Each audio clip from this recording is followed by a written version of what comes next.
जो भगवान नाम जप करते हैं, जो सद आचरण करते, शास्त्र विरुद्ध आचरण असद आचरण है और शास्त्र के अनुकूल आचरण सद आचरण है। सद आचरण, सद भाषण, सद चिंतन, उसे सत्य कहते हैं। जिसका वचन, कर्म और मन, संकल्प विकल्प आदि सत्य के अंतर्गत करे, वही सत्य है। और मक्रोधो, जब आपका साधन बनेगा तो आपको गुस्सा आने लगेगी। ये अनुभव की बात कह रहा हूं।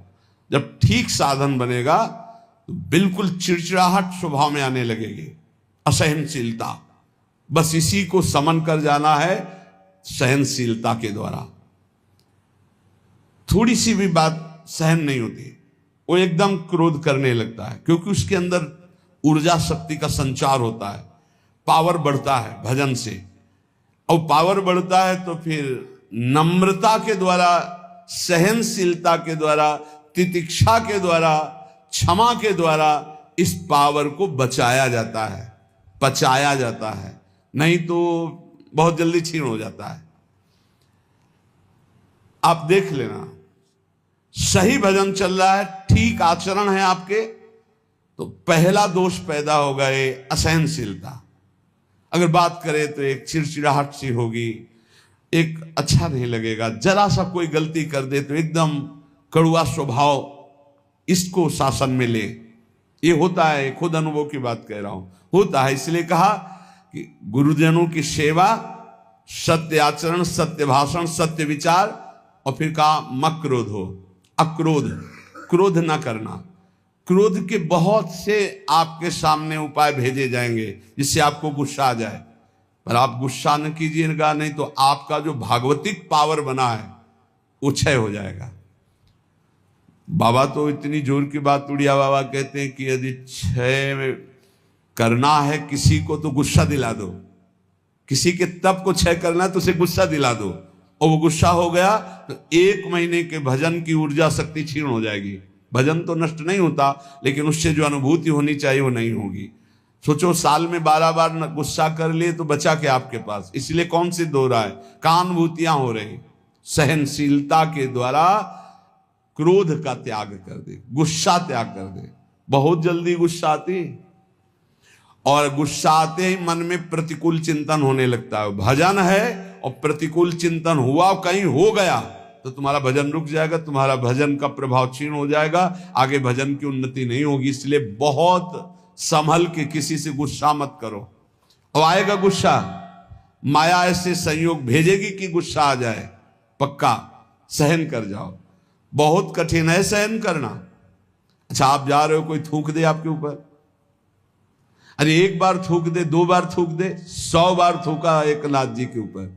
वो गंगा स्नान करके, गोदावरी जी का या गोमती जो भी वहां हो, महाराष्ट्र में कौन है, गोदावरी गंगा, तो वहां स्नान करके और बार बार ऊपर से गली में थूक देता। 100 बार थूका, नीचे उतर कर आया, साष्टांग दंडवत हुआ, गलती हुई, 100 बार थूका। बोले भैया तेरे जैसा कृपालु कौन होगा, 1 दिन में 100 बार स्नान करवा दिया, वैसे 1 दिन में 1 बार होता, लेकिन 100 बार तेरी कृपा से हो। बिल्कुल गुस्सा नहीं आया। कुछ लोगों ने तो पैसा दे के एक आदमी को लगाया, एक पंडित जी थे, उनसे कहा कि अगर आप एक नाथ जी को गुस्सा दिला दें तो इतनी आपको मुद्रा दे देंगे। घर गए तो अतिथि आए, उन्होंने सम्मान किया। जब उनकी पत्नी परोसने लगी तो पीठ में चढ़ गए। कुछ तो गुस्सा आएगा इनको, तो उनका बहुत संभाल के देखो, पीठ से गिरने ना पावे, इनको कोई कष्ट ना होने पावे, संभाल के। पत्नी का हम पहले से सावधान है, आप चिंता मत करो। तो उन्होंने सोचा ये तो फिर भी क्रोध, कितना उन्होंने उपद्रव किया। जब उपद्रव से बिल्कुल गुस्सा नहीं तो उनका थोड़ा गुस्सा हो जाते तो मुझे वो इतनी मुद्रा देकर भेजा गया। बोले भैया क्षमा करो, पहले बता देते कि हम मुद्रा के कारण आए हैं तो हम थोड़ी गुस्सा दिखा देते, जिससे तुम्हें मुद्रा मिल जाती। क्रोध नाम की चीज नहीं। जिन महापुरुषों ने भगवत साक्षात्कार किया, अक्रोध रहे हो, क्रोध नहीं। क्रोध होने से तप क्षीण हो जाता है। क्रोध बिल्कुल नहीं करना चाहिए, पर ध्यान रखना, जब क्रोध दिलाया जाए उस समय यह ध्यान रहे कि हमारे सामने प्रश्न उपस्थित किया गया कि हमें क्रोध नहीं करना है, और ये क्रोध कराएगा तो बच सकते हो, लेकिन उस समय माया आपको ये याद नहीं रहने देगी। उस समय फिर आपको गुस्सा आ ही जाएगा, पक्का आ जाएगा। क्रोध दिलाने वाली लीला आपके सामने साधकों को प्राय होती रहती है।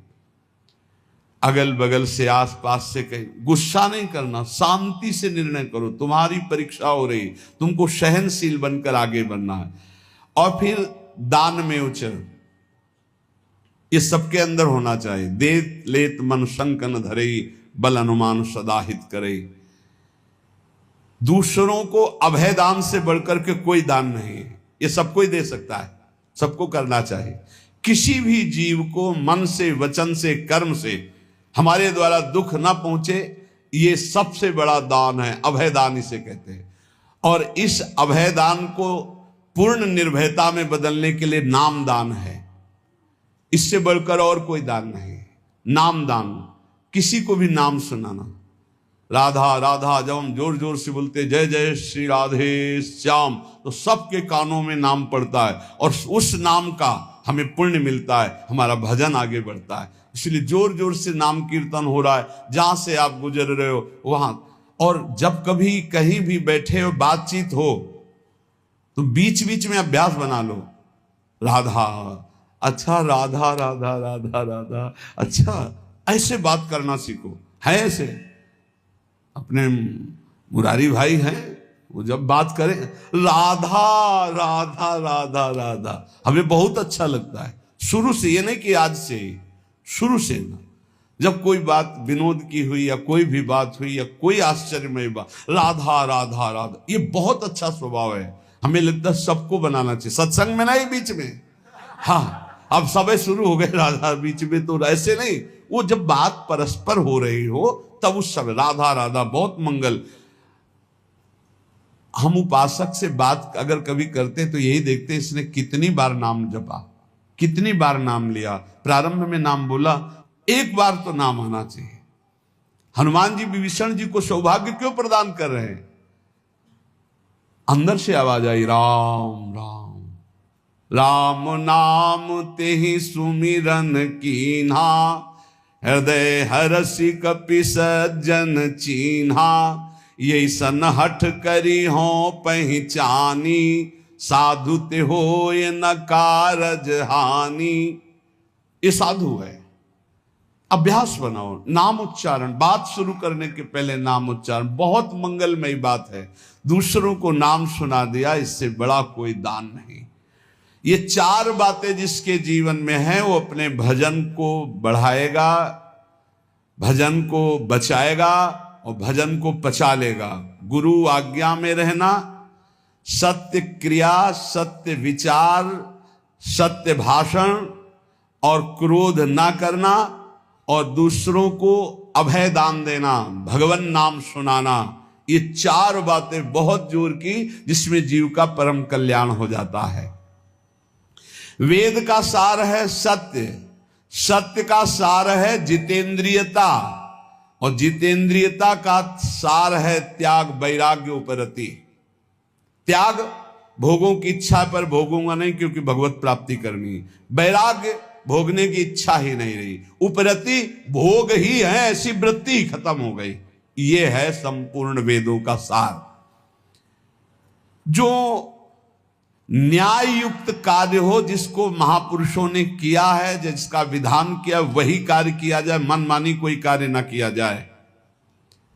यदि मनमानी कार्य किया गया तो उससे लाभ नहीं होगा। आजकल बहुत मनमानी हो रही, बहुत मनमानी। कोई किसी का, ना तो निगमागम शासन स्वीकार किया जा रहा है, वेद का शासन, और ना वेदज्ञ महापुरुषों का शासन स्वीकार किया जा रहा है। सब मनमानी करने में स्वतंत्र हैं। गुरु बस इस बात का कि तुम मंत्र हमें दो, हम 50 को और देते हैं, बस इस बात के लिए गुरु मंत्र दिया, उसका साक्षात्कार किया, इसके लिए नहीं। इसके लिए तो गुरु की अधीनता स्वीकार करनी पड़ेगी। कह रहे कि यत् करोत्यशुभम कर्म शुभम वा यदि सत्तम, अवश्यम तत्समाप्नोति पुरुषो नात्र संशयः, होश में तुम जो कर्म करोगे शुभ या अशुभ तुम्हें भोगना पड़ेगा, कोई मिटा दे ऐसा समर्थ नहीं है। देख लो भाई, कोई मिटा दे ऐसा समर्थ नहीं, वो केवल वही मिटा सकते हैं जिन्होंने पूरी सृष्टि की रचना की, श्री भगवान, दूसरे की सामर्थ्य नहीं। इसलिए हमें विश्वास नहीं है। ये इसलिए बता रहे, करे यद करो त्यशुभम कर्म शुभम वा यदि सत्तमम अवश्यम तत्समाप्नोति पुरुषो नात्र संशया। अवश्य भोगना पड़ेगा जो कर्म किए हैं। इसीलिए हम कह रहे हैं किसी पर ये मत सोचो कि तुम्हारे कर्म को कोई नष्ट कर देगा, कोई नहीं, कोई नहीं। भगवान के पिता दशरथ जी का ये कर्म श्रवण कुमार का धोखे में बद हो जाना क्या नहीं मिटा सकते थे? उनके पिता ने शाप दिया, जैसे मैं पुत्र वियोग से मर रहा हूं ऐसे तू तड़प करके मरेगा। वैसा ही पूज्य महाराज दशरथ जी हा राम कह करके प्राण त्यागी। इसलिए बहुत होश में अगर गलत कर्म करोगे तो उसको भोगना पड़ेगा। और ये भ्रम छोड़ दो कि कोई तुम्हारे दान पुण्य सेव संतरा देने करके तुम कोई जंतुर अंतुर बंधवा कर अपने पाप कर्म को मिटा दोगे। मुझे समझ में नहीं आता, क्योंकि हमारा शास्त्र ऐसा नहीं कहता। बड़े बड़े महापुरुषों को भोगना पड़ा है, और उनकी तो बात क्या, जो ईश्वर कोटि के है, फिर साधारण को ऐसे मिटा सकते हैं। यद करो त्यशुभम कर्म शुभम वा यदि सत्तमो। भाई ध्यान करो, कोई भूल करके पाप मत करो, नहीं तो उसे भोगना पड़ेगा, अवश्य अवश्य भोगना पड़ेगा। कोई नहीं मिटा सकता, संसार में कोई नहीं मिटा सकता। इसलिए सताम धर्मेण वर्तेत क्रियाम शिष्टवदाचरेत असंक्लेशेन लोकस्य वृत्तिम लिप्सेत वै द्विज। जो सत्पुरुषों ने आचरण किए हैं, जो सत्पुरुषों ने आचरण का विधान किया है, उसके अनुसार जो आचरण करता है वो धर्म है, और धर्म करने वाला कभी दुखी नहीं होता। तो आप कहोगे धर्मराज युधिष्ठिर को 12 वर्ष का वनवास, 1 वर्ष का अज्ञातवास मिला, धर्म करना क्या, वो तो धर्मराज हैं। तो जुआ खेलना अधर्म है, उपहास करना किसी का अधर्म है, किसी को नीचा दिखाना अधर्म है, अधर्मियों की सभा में बैठना अधर्म है। कई तरह की बातों का अधर्म होता है। जान रहे हैं कि महाराज धृतराष्ट्र इस समय अधर्म से युक्त हैं, तो उनकी आज्ञा का पालन नहीं करना चाहिए। जान रहे हैं कि छल कपट अधर्मी शकुनी है, पासा वो चल रहा है, जीत उनकी हो रही, खुला अधर्म, खुला अधर्म का खेल हो रहा, कैसे स्वीकार कर लिया। और द्वित कीड़ा अधर्म है, मदिरा पीना, व्यभिचार करना, मांस खाना, द्वित कीड़ा करना, ये सब एक लाइन में रखा गया है। इसीलिए महाराज को 12 वर्ष का वनवास, 1 वर्ष का अज्ञातवास भोगना पड़ा। सत्पुरुषों द्वारा पालित धर्म के अनुसार बर्ताव करे। जो संत पुरुष आचरण करने का विधान करते हैं, शास्त्र विधान करता है, वैसे ही कभी दुख नहीं मिलेगा। ध्यान रखना, अधर्म करने पर ही दुख का परिणाम भोगना पड़ता है। ये जो हमारे नाना प्रकार के शारीरिक मानसिक क्लेश हैं, ये हमारे पाप कर्म का परिणाम है। भली भांति कोई भी कर्म करने के पहले विचार करो, तो अंदर से सबके भगवान सदगुरु रूप में बैठकर उत्तर देते हैं कि तुम गलत करने जा रहे हो, मत करना। दूसरे लोगों के किए हुए कर्म को देखकर मत करो। बहुत लोग ऐसा करते हैं। अब तो सब नरक जाएंगे, तुम भी जाओगे क्या? तुम सत्संगी हो, तुम्हारा विवेक जागृत होना चाहिए। सब अगर 1000 लोग हैं, 1000 गलत कर रहे हैं, तो एक सही चलो, चलो तुम अपने मार्ग पे, 1000 का अनुसरण नहीं करना। जीवन निर्वाह के लिए ऐसी वृत्ति अपनाओ जो धर्म पूर्वक हो, तो तुम सुखी रहोगे, तुम्हारा परिवार सुखी रहेगा। सब तरह से सावधान रहो कि तुम्हारे घर में अधर्म का 1 रुपया ना आने पावे। सावधान रहो। जैसे कुछ लोगों की मान्यता है कि संत जन अधर्म पचा सकते हैं। भीष्म पितामह जैसा महात्मा कोई होगा द्वादश वैष्णवाचार्यों में है भीष्म जी, और अखंड बाल ब्रह्मचारी और अखंड चिंतन करने वाले भगवान का। और दुर्योधन का अन्न खाया, उन्होंने स्वीकार किया, बताया द्रौपदी को कि उस समय मेरी बुद्धि निर्णय करने में असमर्थ थी क्योंकि मैं दुर्योधन का अन्न खाया था। अगर अधर्म का रुपया चला जाए तो महात्मा की भी बुद्धि को कमजोर कर दे, भ्रष्ट कर दे, फिर गृहस्थों की बात क्या। अधर्म के धन से बचना चाहिए। अधर्म का अन्न जो है वो बहुत हानिकारक है, इसलिए गृहस्थी में ये लोग सोचते रुपया आना चाहिए, चाहे जैसे आवे। फिर जो रुपया आया 1 लाख, और फिर घर में जो 10 लाख निकालने का वो बनाएगा हिसाब किताब। अमुक को ये रोग हो गया, अमुक जब ये नष्ट हो गया, अमुक ये हानि हो गई। इसलिए हमारा शास्त्र कहता है सर्वोपायस्तु लोभस्य, सब उपाय करो कि लोभ से कोई अधर्म का धन ना आ जाए तुम्हारे घर में, सावधान रहना। कितने पवित्र होते हैं पुराने लोगों के विचार। हमने देखा है एक बार 100 रुपया का अन्न बिका और 110 रुपया आ गए। अब सोचो 100 रुपया का अन्न और 10 रुपये आ गए तो काफी लाभ की बात है। लेकिन जब वहां गिना गया घर में और 110 आया तो जो घर के मालिक थे उन्होंने कहा बिल्कुल इसी क्षण जाओ और ये पूरा रुपया उनको दिखाओ कि इसमें 10 का एक नोट ज्यादा था, ये 100 देखो है, आपने रुपए दिए, हमारा 100 का अन्न बिका, 10 वापस करके आओ। 10 वापस करके जब आए तब धर्मात्मा पुरुष के घर में ही भगवत भजन सुख शांति किस तरह की, भले अर्थ की अव्यवस्था हो लेकिन धर्म की व्यवस्था एक अद्भुत शांति, एक अद्भुत सुख प्रदान करती। नमक रोटी खाओगे चैन से सोओगे। अगर अधर्म का भाव होता तो बोले अब हम तो बेचा है भाई, 110 आ गए, वो तो चलो 10 ज्यादा ही आ गए, वो निकलेगा कहीं ना कहीं से, किसी को परेशान करेगा। इसलिए कहा तुरंत हटाओ इसको।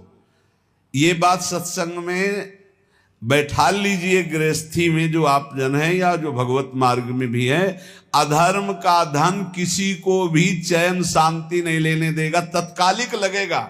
इतना आ गया यार सब ठीक है, सब ठीक नहीं, अब आतंक मचाएगा वो, अब दुख देगा।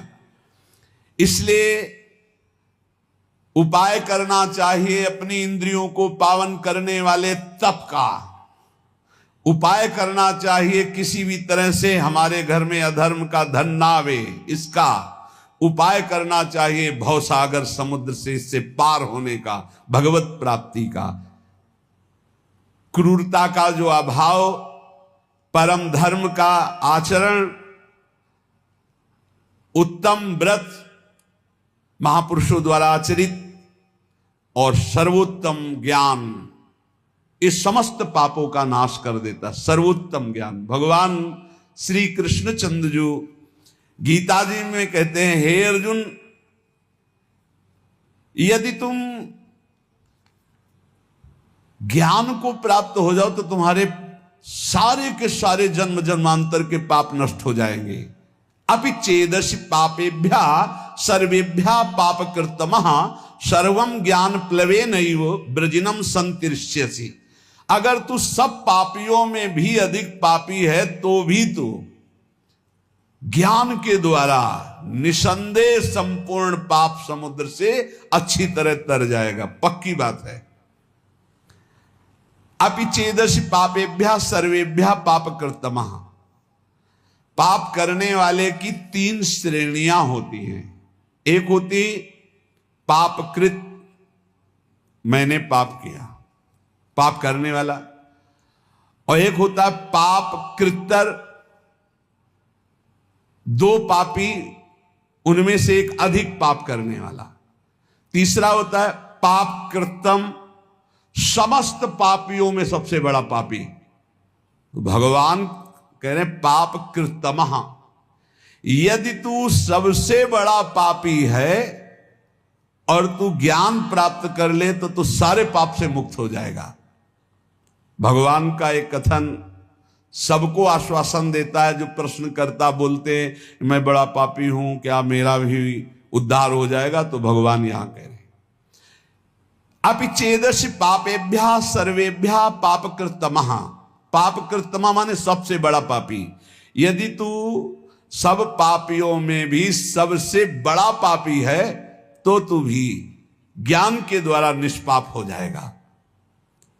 पापों का त्याग करने में और भी साधन बताए गए हैं, लेकिन पूर्ण रूप से सबसे ज्यादा पाप करने वाला भी पावन हो जाए वो ज्ञान है, चाहे जितना बड़ा पापी हो। वर्तमान का पाप, पुराना पाप, ये सब मिलकर भारी संकट पैदा करते, भारी दुख पैदा करते हैं। पुराने पाप बाधा रूप में आते हैं, वर्तमान का पाप जलन, डिप्रेशन, विक्षेप ये तत्काल देते हैं। पुराना पाप बाधा पहुंचाता है। आप सही ढंग से चल रहे हो भगवत मार्ग में और आया एकदम टांग मारी के सब उलट पलट कर दिया। अब उस समय भगवान का दृढ़ भरोसा, नाम जप, तो फिर संभल सकता नहीं। ऐसी टांग मारता है बिल्कुल नष्ट ही कर देता है। पुराना पाप पूर्व जन्म का ऐसा आता है, संभल के रहना चाहिए। बड़े बड़े को देखा फिसलते हुए। वर्तमान का पाप विक्षेप पैदा करता है। जैसे आपसे कोई गलती हो गई तो अब भजन में विक्षेप पड़ेगा। आपसे वर्तमान में कोई अब अशांति पैदा हो, जो ज्यादा मनमानी आचरण करोगे तो मन संकल्प विकल्प इतना सोच में चला जाएगा कि फिर आपको लगेगा कि वो क्या कहते हैं, वही जो मानसिक रोग होता है, डिप्रेशन आ गया। ये वर्तमान के पाप, वर्तमान में आप पापाचरण कर रहे हैं इसलिए ऐसा हो जाता है। जिसे आप जानते ही नहीं कि आप पापाचरण कर रहे हैं, वो पापाचरण है। यदि वर्तमान का पाप छोड़ दे तो बुद्धि शुद्ध हो जाए, तो पूर्व के पाप को भोगने में कोई परेशानी नहीं होती। ये बात, ये जो पूर्व का पाप आता है ये दंड रोग में आएगा, रोग रूप लेके या विक्षेप रूप के, या कोई घटना बन जाएगा पूर्व का पाप। अब उसे कैसे बचा जाता है? जैसे परमार्थ में आया, मार हाहाकार मचा दिया, उलट पुलट सब कर दिया। अब अपने को पकड़े रहना, जैसे कोई मजबूत सहारा मिल जाए हम उसको पकड़े रहें, ऐसे हमें पकड़े रहना। कुछ भी हो, चाहे मार डाले जाए, श्री जी को नहीं छोड़ेंगे, गुरु जी को नहीं छोड़ेंगे। कुछ भी हो जाए, कुछ भी हो जाए, आप पकड़े रहो, पकड़े रहो, पकड़े रहो। हवा ही निकल गई, सब खत्म, फिर ठीक। अब वो उसके विरोध में आ गया। इतने दिन भगवान का भजन किया, इतने दिन गुरु की शरण में रहे, यार कोई साथ नहीं देता, सब अपने कर्मों से भोगना ही पड़ता है, सब अपने को संभालना पड़ता है, कहीं कुछ नहीं भक्ति में। अब वो पाप आया था, गिरा के लेता चला गया।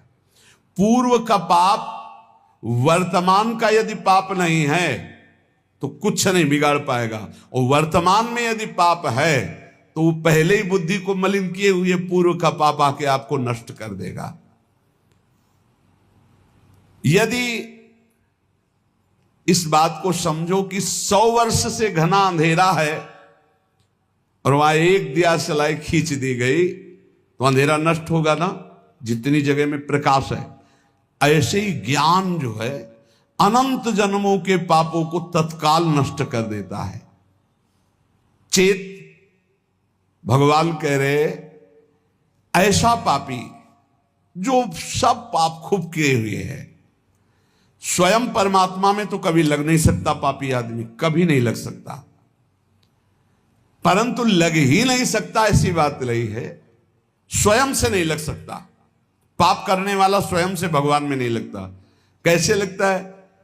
किसी महापुरुष का संग हो जाए, कोई प्रवचन उपदेश अचानक अनिच्छा से सुन ले। जैसे एक दिन एक भाई आए थे, वो कह रहे थे मैं बताना चाहूंगा कि मैं घोर नास्तिक, कभी किसी शास्त्र संत भगवान कोई चर्चा नहीं।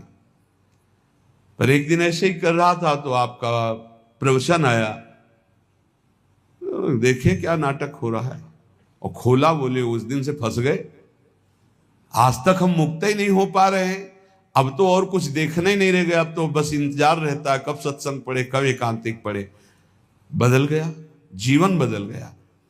क्या हुआ?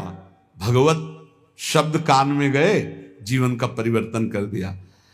बोले पापी लोग, मनुष्य जो पाप का आचरण करते हैं वो स्वयं से भगवान में कभी नहीं लग सकते, पर लग ही नहीं सकते ऐसी बात नहीं। किसी महापुरुष का संग हो जाए या कोई ऐसी विपरीत घटना परिस्थिति घट जाए कि उसका कोई साथ ना दे, और फिर उस समय कोई उसे भगवत मार्ग बताने वाला मिल जाए, या कोई ऐसा वातावरण उसको मिल जाए जिस वातावरण में भागवतिक, ऐसे अचानक किसी कार्य से वृंदावन आया, अच्छा सत्संग हो रहा है क्या, खड़े होके सुन लिया, तो उसका तत्काल परिवर्तन हो सकता है। अन्यथा पापवंत कर सहज स्वभाव, भजन मूर्ति भाव न काऊ। पापी पुरुष का भजन में या भगवत मार्ग में या सत्संग में ऐसी कोई रुचि नहीं होती। सर्वम ज्ञान प्लवे नैव व्रजिनम संतरिष्यसि। भगवान कह रहे हैं कि बहुत पाप किए हैं, लेकिन सदगुरु की शरण में बैठ गया और गुरु ने बताया कि देख, जितने कर्म होते हैं वो सब शरीर से होते हैं। शरीर से कर्म करने का जो वेग होता है वो अंतःकरण से होता है। अंतःकरण 3 गुणों से प्रभावित होता है, रजोगुण तमोगुण आदि। उन्हीं गुणों के प्रभाव से अंतःकरण में प्रेरणा संकल्प विकल्प बनते, अंतःकरण से प्रेरित होकर शरीर से पाप बनते हैं। तू तो दृष्टा मात्र है, तेरे से कोई कर्म नहीं हुआ, तू शुद्ध बुद्ध आत्म स्वरूप है, ना तू कभी बंधा था ना कभी। ओ बात उसके बैठ गई। मूला भावे कुतः शाखा, मूल से ही काट दिया कि तू करता ही नहीं है।